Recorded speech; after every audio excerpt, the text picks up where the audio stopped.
I think it is important for all of you to know what options you have out there when it comes to assisting you in drug diversion, prevention, and monitoring. So today I have with me the team from Pharmacolog, and they are going to tell us about their solutions. We have Matt Hogberg, the CEO, Steve Maiorano, the territory manager, and Jeffrey Marton, the director of sales for the North American market. Welcome, gentlemen. Thanks, Terri. Oh, thanks, Terri. Thanks, Terri. Pharmacolog has a few different products utilizing technology that verifies the identity and concentration of medications. When it comes to wasting, I mean, how do we really know that the healthcare provider is wasting that unused portion of the controlled substance and not water or saline? The Pharmacolog team is going to tell us about their product and how their product can assist a facility by removing some of that doubt. Matt, let's start with you. Can you give us some background on Pharmacolog and tell us a little bit about your technology? Yes, absolutely. Thank you, Terri. Pharmacolog has been around actually since 2007, and the founders had an ambition of improving medication safety, basically improving the quality control process so that the patient really received the medication intended. And they were working with different technologies and eventually developed the first product that was called DrugLog, which is a sort of a platform for validating a substance in terms of identity and concentration. So that was how it started. What we also very quickly learned, because we participated in some shows in the US and had some US representatives looking at our technology, was that this technology that we developed originally for doing compounding QC would also be very useful in a drug diversion setting, because you can so quickly verify what you are getting in a return is actually the substance that it says on the label of the syringe. And it's very quick, very accurate, and very robust in that perspective. So that's a bit how it started. Right now we have quite some operations. We have operations in the US and France and several other European countries. Our focus now in North America is, of course, the waste screening with our WasteLog product to support customers in establishing drug diversion prevention programs. So in a way, that's how we started, and now we have a big focus on the North American market with our WasteLog product. Okay, excellent. Yeah, that's how a lot of these things, I think, get started. You're going down one path and you find out, hey, this would be really good for, and drug diversion prevention is a huge space. I think more and more people are realizing that, you know, we really need to keep our finger on the pulse of that and do something with that. Do you have some examples of how some customers have used the DrugLog or the WasteLog product to make a difference in their facility? Yeah, maybe I can take a few very early examples, and I'm sure Jeff and Steve can fill in as well later on. But the first one that we had was we had a customer in the United Kingdom that was originally looking at our technology for validating chemo compounding. But at the same time, they had an issue with, they suspected that it was an oral solution with morphine, Oramorph was it called, and the patient didn't get the pain relief that they expected. So for a time there, they used our technology. In that case, it was the DrugLog product, just to verify whether something had happened with that bottle of Oramorph. And they actually then discovered that several of them were tampered with and they were actually diluted. So that I would say was maybe one of the very early case. Another case, actually the second case I will talk about, was here in Uppsala, Sweden, where the hospital here has our DrugLog device for validating the compounding robot. And we got a phone call very, very late one afternoon, and the chief pharmacist said, "Hey guys, we have something suspicious here, and maybe we don't want to know whether you have calibration curves for morphine." So they made measurements, and we could very quickly see online, because we were hooked up to the system, that this is not the morphine typical curves. So something has been, there was actually ampules where they discovered that they had tampered with them and actually glued them back. They have emptied the original drug. So those are, let's say, the two examples that I will give that really made us aware that this device, this technology that we have, is so well suited for discovering these kind of diversion situations. Sure. Perfect examples of how really you were checking things on the front end, right? Just for kind of quality control. And then you find out, hey, wait a minute, not only is this not the right concentration of this particular item, but I'm not even sure that there's any of that item in there. Exactly. So, Right. yeah, no, that's, yeah, because tampering can certainly come at the front end in the compounding room, as well as at the end when somebody is wasting it. Yeah, we can't forget that. It's all through that entire pathway. Okay, those are great examples. So there are other products on the market that do something similar, that look at waste to confirm what people are saying is there is really there. Tell us why, what sets your company apart and your product apart from your competition? That's a great question, Terry. And actually, this is half of a customer engagement and scenario, as well as what kind of differentiates the WasteLog product from some of our competitors. We had a potential customer that I was just doing a routine follow-up call to see where they were in their purchasing process. And during the conversation, he had asked if we did the actual testing, like he could send us the sample, test it, and we would give him the results.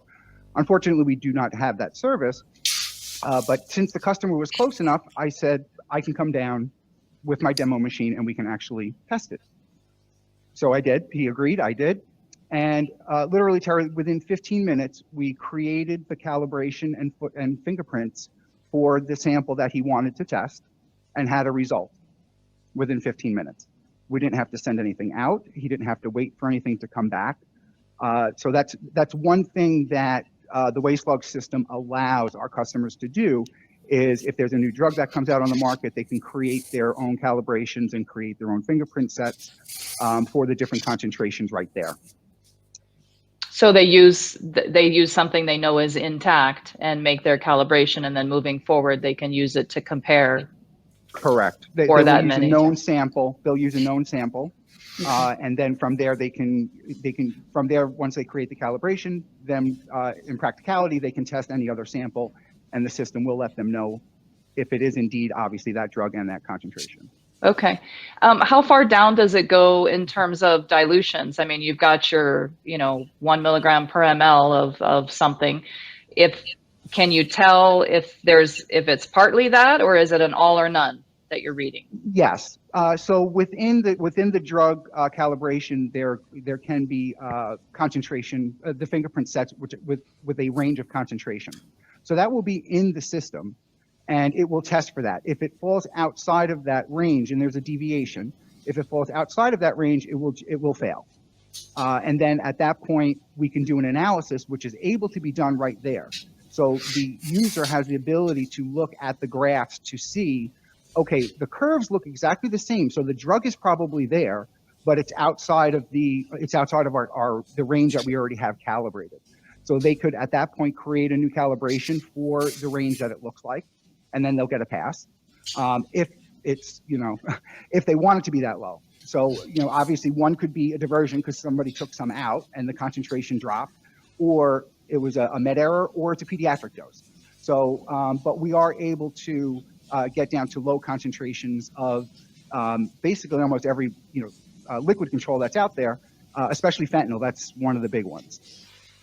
So that brings up a good point. People using the product may want to make sure that they've got a couple of people that work together. Nobody can by themselves enter a new calibration, right? Because then if I were up to funny business and just entered all my calibrations for a lot lower, and I could just do whatever I wanted to do, it's good. like anything, you need that double check system. Don't put one person in charge of the whole thing. Exactly. And as you know, Terry, looking at a lot of the drug diversion prevention programs that are out there, that's what a lot of it is about, right? Is that double check, that Yes. make sure who's receiving is not the person ordering, and Yes. down the line, the witnessing checks to make sure that it's not the same people that are always witnessing the buddy system. Exactly. This falls along in line with that. Yeah, exactly. Those double checks. Yeah. Okay. I'd like to hear a little bit about the workflow. Jeff, can you maybe give us an idea of what the workflow for the end user who's using the device, what it looks like? Yeah. So some of the customers right now, they have these devices stationed in the OR or in the PACU. Some customers have them in the pharmacy, to where they will bring the waste back and actually do the checking in the pharmacy. So it really all just depends on how the customer wants to put this into their workflow and what works best. In talking with several customers from some of the meetings, some of these drug diversion programs are just starting to they're just starting to develop. So they kind of don't quite know where, what's going to be best to see where this is going to fit within their program, whether it's in the OR, the PACU, or back in the pharmacy. So it's just been a little bit of change of what's comfortable for them right now on where they feel is best to do the waste. Okay. And how does it integrate? Is it a standalone thing on a cabinet, and then they go and put their waste in that, and then they go to their automated dispensing machine and tell the machine what it did?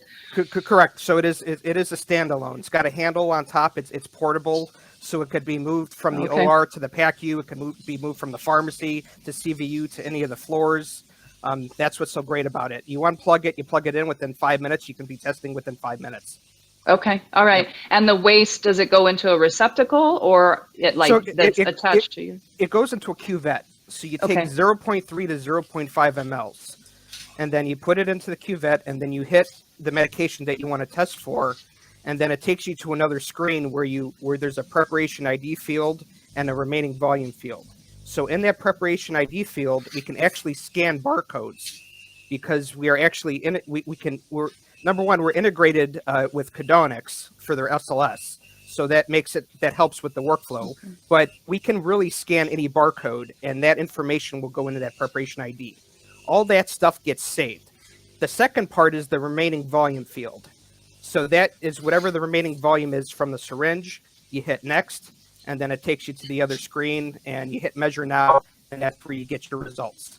Okay, all right. It's really it's from the time you put the sample in to hit measure now, it's 2 to 3 seconds. Okay, all right. That was going to be my next question. Yeah, how long does this take? Because we can't have things that increase the time for the end user too much, or they complain. No. The one thing that they really love about this system is it's very quick, and it fits in really well. Go ahead, Steve. Sorry. I was going to say, depending on the workflow, Terry, you had mentioned the automated dispensing cabinets. And we do have some customers that the end user or the provider will continue to use the ADM the way they normally would, whether it's an anesthesia cart or an ADM, outside the OR. And they will still continue to document their waste in that way, but it actually goes into a one-way return or a one-way bin. And then pharmacy collects all of that at the end of the day. And then they will take it back and randomly do testing on what's in that waste. Because most of those systems have a receipt print, a receipt printer. Right. And then they'll attach that, or they'll wrap it around the sample that they're putting in, or the amount of waste that they're doing. And then again, pharmacy will collect all that, empty them out, and then they'll do a random sampling, again, based on their drug diversion prevention program and what they have in there for assay. Some have 10%, 15%, 20%. We have some customers that are very ambitious and they want to test all. So it just depends on what's been approved by their committee as far as the percentage of testing or the amount of testing they're going to do in the facility. Sure. Okay. And then go ahead. Yeah, let me add one more thing also, which I think is a bit it's very helpful, because drug diversion prevention programs today in the US also often involves software for data analytics. Basically, you collect information from several sources. It could be the EMR, it could be the time management system, whatever. And the test results from the WasteLog is also available, because the system is cloud-based, so the measurements and the calibrations are stored in the cloud. That makes it very easily accessible, either for a pharmacy director, whether they want to do their own statistics in an Excel sheet, or if they want to push the test result information to a data analytics piece software. So, and by doing that, you have another piece of the puzzle, because it's like a detective work really to find the diverters. You need to change your philosophy from time to time, and you need to collect several data. So, and I think that's a big benefit, because that is how many hospitals today approach this. They want to have this possibility to use data analytics for the diversion prevention program. Absolutely. So the person who's doing if it's an end user, the anesthesiologist or the nurse or even somebody in the pharmacy that's wasting something, do they know if it reads right, or they don't even know? They just do the waste and it doesn't tell them? In general, the provider is not the one performing the actual test. Okay. So it gets back to that, Okay. the buddy system, or not touching your own Right. your own Okay. sample. So it would be somebody, it would be another individual that would be performing the test, and they will know right then and there, within 2 to 3 seconds, as Jeff mentioned, whether it's a pass or a fail. Okay. If it's a pass, obviously everything is fine. If it's a fail, then we do have the user or the tester has the ability to drill down further to see, okay, why did it fail? Okay. One, the system is going to actually check everything in the drug library, or we call it drug library, drug formulary.